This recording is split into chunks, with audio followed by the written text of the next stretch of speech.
সাংগঠনিকভাবে শক্তিশালী হয়ে মানুষের কাছে যেতে পারলেই সমাজ পরিবর্তন সম্ভব বলে মনে করেন বিএনপির মহাসচিব মির্জা ফখরুল ইসলাম আলমগীর। শুক্রবার কমিউনিস্ট তাত্ত্বিক বদরুদ্দীন ওমরের স্মরণ সভায় তিনি আরও বলেন, ২৪-এর অভ্যুত্থানের পর হতাশা এসেছে সাংগঠনিকভাবে শক্তিশালী না থাকার কারণে, আর প্রতিক্রিয়াশীলরা গণ অভ্যুত্থানকে হজম করার চেষ্টা করছে বলে মন্তব্য করেন অধ্যাপক আনু মোহাম্মদ। বিস্তারিত মাহিলা ইসলামের রিপোর্টে। বাংলা একাডেমিতে আয়োজন করা হয় কমিউনিস্ট বিপ্লবী নেতা বদরুদ্দীন ওমরের স্মরণ সভা। রাজনীতিক, শিক্ষাবিদ ও বিশিষ্ট নাগরিকরা এতে যোগ দেন। বক্তারা বলেন, শুধুমাত্র স্বতঃস্ফূর্ত অভ্যুত্থান চূড়ান্ত লক্ষ্যে পৌঁছাতে পারে না। এরকম না জেনজি সারা দুনিয়াতে অসাধ্য সাধন করছে, তার মানেই না জেনজি সারা দুনিয়াতে অসাধারণ সাফল্য অর্জন করতে পেরেছে। ন্যায়নিষ্ঠা, সেটা হচ্ছে নিজের বিশ্বাসের প্রতি স্থির প্রতিজ্ঞ হওয়া।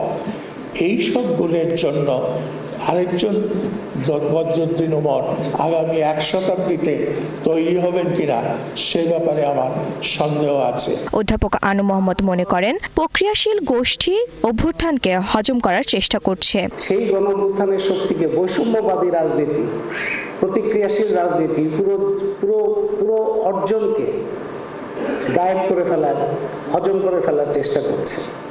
এর থেকে বাংলাদেশকে রক্ষা করতে হলে, উদ্ধার করতে হলে সেই সামাজিক রাজনৈতিক শক্তি সমাবেশ তৈরি করতে হবে, যার কথা বদরুদ্দীন ওমর বারবার বলেছেন। আর বিএনপি মহাসচিব মির্জা ফখরুল বলেন, সাংগঠনিক শক্তি না থাকায় বিপ্লবের পর হতাশার সৃষ্টি হয়েছে।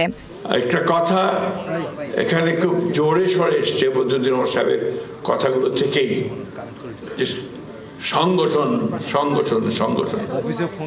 আমার মনে হয় ব্যক্তিগত ধারণা থেকে বিপ্লব তখনই সফল হয় যখন সংগঠন থাকে। আজকে যে একটা হতাশা এসছে, এই হতাশার মূল কারণটা হচ্ছে যে সংগঠনের অভাব। বিপ্লবী সংগঠন যদি না থাকে তাহলে বিপ্লব হয় বলে আমার অন্তত মনে হয় না। আপনারা আমার চেয়ে অনেক ভালো বলবেন, অনেক তাত্ত্বিক আছেন এখানে।